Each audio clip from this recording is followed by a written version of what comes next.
Hello friends, आज मैं इस वीडियो में बात करने वाला हूँ एक लाइव सेटअप के बारे में। और इस वीडियो में मैं कुछ ऐसा चीजें आप लोगों को शेयर कर दूंगा जिसके बदौलत आप डिसाइड कर सकते हो कि आपके लिए कौन सा चीज बेस्ट होने वाला है। क्योंकि दोस्तों मैं यहाँ पर पर्टिकुलर कोई भी सामान का रिव्यू नहीं करूंगा, किसी भी पर्टिकुलर सामान के बारे में सजेस्ट नहीं करूंगा, क्योंकि दोस्तों ये सजेस्ट करने के लिए मुझे आपका बजट भी देखना चाहिए। तो दोस्तों इसलिए मैंने डिसाइड किया कि आप लोगों को कुछ ऐसा चीजें बता दिया जाए कि आप खुद से ही डिसाइड कर सकते हो कि आपके लिए कौन सा चीज परफेक्ट रहेगा। तो चलिए दोस्तों वीडियो की तरफ बढ़ते हैं। दोस्तों सबसे पहले बात करते हैं एम्पलीफायर। मेनली लाइव साउंड के लिए हमें एम्पलीफायर दो तीन तरीके का मिलेगा, क्योंकि दोस्तों एक में हमारा टॉप चलेगा, एक में बेस चलेगा और दूसरे में हमारा मॉनिटर सेक्शन। तो दोस्तों अभी यहाँ पर क्या करना चाहिए, दोस्तों मैं रिकमेंड करूंगा अगर आपका मॉनिटर एक्टिव ना होके सारे अगर पैसिव मॉनिटर है तो दोस्तों मैं रिकमेंड करूंगा आपको मॉनिटर के लिए आप कुछ ऐसा एम्पलीफायर ढूंढिए जिसका लगभग जो सिग्नल नॉइज रेटियो रहता है वो 97 से लेकर 100 या 100 के ऊपर, ठीक है। और टीएसडी रेशियो मैक्सिमम देखो 1% होगा तो सबसे बेस्ट होता है, लेकिन आप 5% से 1% के अंदर किसी भी एम्पलीफायर को चूज कर सकते हो। और दोस्तों ये आप क्लास एज के अंदर जा सकते हो, लेकिन दोस्तों वोकल मॉनिटर के लिए आप कोशिश कीजिए क्लास ए बी का एम्पलीफायर लेने की। क्लास ए बी एम्पलीफायर वो भी 100 dB सिग्नल नॉइज रेटियो के साथ टीएसडी 1%, तो दोस्तों आपके लिए सबसे बेस्ट होगा। दोस्तों टॉप के लिए हमें क्या रिक्वायरमेंट चाहिए, दोस्तों टॉप के लिए हमें रिक्वायरमेंट एम्पलीफायर चाहिए क्लास ए बी का एम्पलीफायर। क्लास ए बी का एम्पलीफायर का जो क्लैरिटी है वो बहुत ही अच्छे है और साउंड इंडस्ट्री में क्लास ए बी एम्पलीफायर का जो आवाज है वो सबसे बेस्ट माना गया है। तो दोस्तों क्लास ए बी का एम्पलीफायर आप टॉप के लिए चुन सकते हो। उसका signal noise ratio 100 dB maximum होना चाहिए और उसका जो सिग्नल नॉइज रेटियो है ये भी 100 dB होना चाहिए। और टीएसडी जो होता है दोस्तों, टीएसडी आपका जितना कम होगा उतना बेटर होगा। दोस्तों बेस के लिए हमें कौन सा एम्पलीफायर लेना चाहिए, दोस्तों बेस के लिए आप क्लास एस में जा सकते हो, क्लास डी में जा सकते हो, क्लास ए बी में भी आप ले सकते हो, ये आपके ऊपर डिपेंड कर रहा है। लेकिन दोस्तों बेस के लिए भी सेम एम्पलीफायर का स्पेसिफिकेशन में वही 100 dB एंड टीएसडी जितना कम रहेगा उतना एम्पलीफायर का रिस्पॉन्स अच्छा आएगा। दोस्तों ये तो बात कर लिया मैंने एम्पलीफायर सेक्शन की बात, लेकिन दोस्तों अभी बात करेंगे मॉनिटर सेक्शन की। दोस्तों मॉनिटर सेक्शन में हमें क्या क्या देखना पड़ता है, दोस्तों सबसे पहले बात करेंगे दो टाइप का मॉनिटर सेक्शन। एक तो होता है साइड फील्ड के साथ, दूसरा आता है हमारा सिर्फ ओनली मॉनिटर। तो दोनों जगह पर यूज अलग अलग तरीके से होगा और दोनों जगह पर जो मॉनिटर यूज होगा वो थोड़ा डिफरेंट यूज होगा। दोस्तों अगर मान लीजिए आपका सिर्फ स्टेप प्रोग्राम जो होता है उसमें साइड फील्ड नहीं रहता, तो दोस्तों उस टाइम पे आपको मैं रिकमेंड करूंगा किसी भी ब्रांडेड कंपनी का फिटिंग मॉनिटर ना लेके आप खुद से एलए मॉनिटर जो होता है उसको कस्टमाइज करके बनाइए तो अच्छा है। क्योंकि दोस्तों कंपनी का जो मॉनिटर होता है उसका पर्पस बहुत ही अलग होता है, और अगर आपने कंपनी फिटिंग मॉनिटर यूज कर लिया तो उसमें से आपको ड्रम का किक, पैड का किक, एक किक वाली जो आवाज है ये आपको नहीं मिल पाएगा उतना इजी से। क्योंकि दोस्तों मैंने भी बहुत एक्टिव मॉनिटर यूज किया हूँ, डायनाटेक का भी यूज किया हूँ, तो दोस्तों किक का बहुत ज्यादा दिक्कत आपको मिलेगा अगर आप कंपनी फिटेड मॉनिटर यूज करते हो साइड फील्ड के बिना।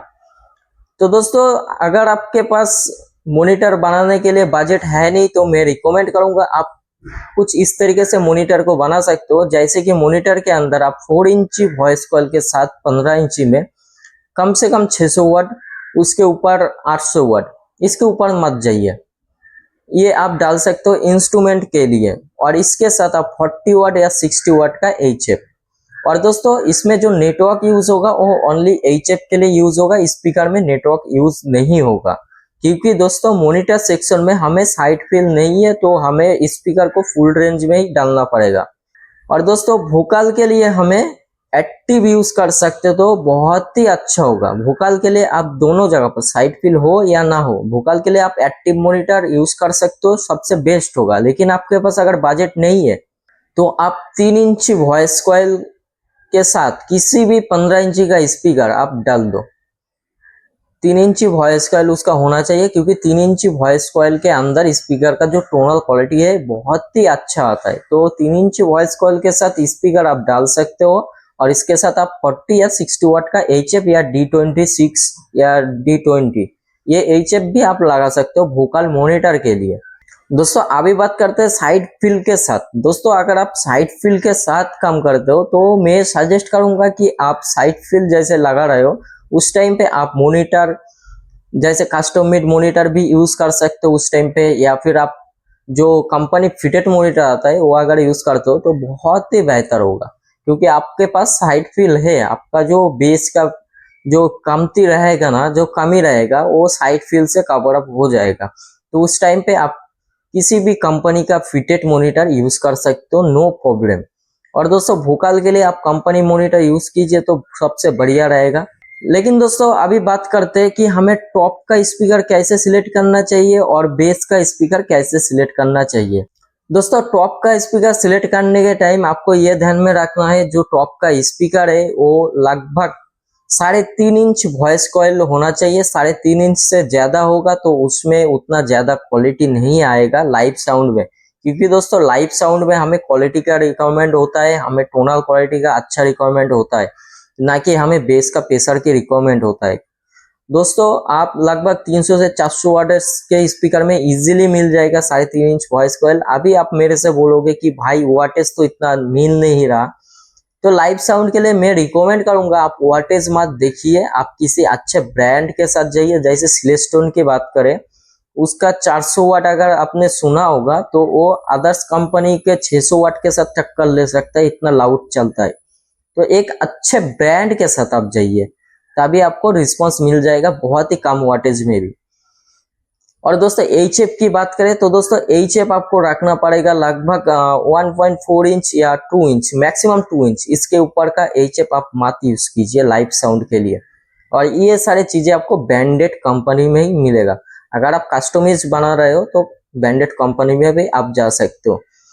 लेकिन दोस्तों नेटवर्क की बात यहाँ पर नहीं करेंगे, आप अपने हिसाब से किसी भी ब्रांडेड नेटवर्क बोर्ड उठा सकते हो, कोई दिक्कत नहीं है। दोस्तों अभी बात करते हैं बेस का स्पीकर। बेस का स्पीकर लेने के लिए आपको 4 इंच से 4.5 इंच वॉइस कॉइल के अंदर आपको रहना पड़ेगा। जो 4 इंच या 4.5 इंच वॉइस कॉइल होता है, इसमें जो तबला का साउंड आता है, जो ढोलक का बेस का साउंड आता है, ये काफी अच्छा आएगा।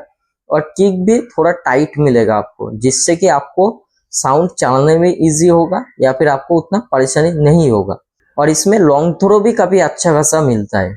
और दोस्तों सबसे बड़ी चीज मैं हमेशा रिकमेंड करता हूँ कि आप कंपनी फिटेड टॉप या कंपनी फिटेड बेस आप लीजिए लाइव साउंड करने के लिए, सबसे बढ़िया रहेगा। मॉनिटर में आप कस्टमाइज रख सकते हो, जो कि म्यूजिकल मॉनिटर है, वोकल मॉनिटर भी रख सकते हो, कोई इशू नहीं है। लेकिन दोस्तों अगर आप कंपनी फिटेड चीजें यूज करोगे तो उसमें जो रिजल्ट मिलेगा आपको कस्टमाइज में नहीं मिलेगा। दोस्तों अभी हमें फंड में कौन सा चीजें यूज करना पड़ेगा सेटअप के लिए। अगर आपके पास बजट है तो आप DSP यूज कर सकते हो। अगर आपके पास बजट नहीं है तो आप इक्वलाइजर या क्रॉसओवर यूज कर सकते हो। हालांकि दोस्तों लाइव के लिए आपको इक्वलाइजर क्रॉसओवर दोनों यूज करना पड़ेगा, क्योंकि क्रॉसओवर से हमारा जो बेस एंड टॉप है ये अलग हो जाएगा और उसके ऊपर एक इक्वलाइजर लग जाएगा, जो कि फ्रीक्वेंसी कटिंग एंड बूस्टिंग करने के लिए। और दोस्तों जो हमारा मॉनिटर सेक्शन है, इसके अंदर आप सिर्फ इक्वलाइजर से काम चला सकते हो।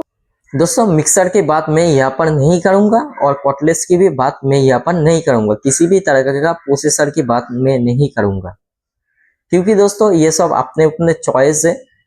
तो मेरे को जो पसंद आता है मैं वो रिकमेंड कर रहा हूँ। मेरे को तो भाई जो मिक्सर के अंदर रिवर्ब आता है वही सबसे बढ़िया लगता है।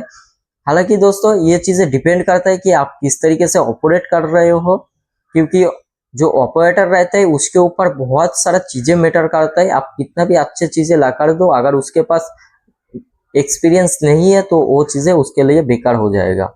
और दोस्तों अभी बात करते हैं, इतने जो सारा सिस्टम है, ये सिस्टम का बजट अगर आप कम से कम देखोगे तो 3 से 4 लाख रुपया के अंदर आएगा। लेकिन दोस्तों इतने सारा बजट का सामान अगर इसको सेफ नहीं रख पाया तो किस काम का। तो दोस्तों उसके लिए मैं सजेस्ट करूंगा आप एक पावर सेफ यूज कीजिए, या फिर स्टूडियो मास्टर का जो सर्वो स्टेबलाइजर आता है इसको यूज कर सकते हैं। और दोस्तों बाकी आपके ऊपर है, आपका बजट के ऊपर है कि आप क्या यूज करना चाह रहे हो। लेकिन दोस्तों मैं रिकमेंड यही करूंगा कि आप एक अवश्य पावर सेव यूज कीजिए, क्योंकि इतने लाख रुपया का सामान होगा आपके पास तो ये एक बार खराब हो जाएगा तो आपको भी बुरा लग जाएगा।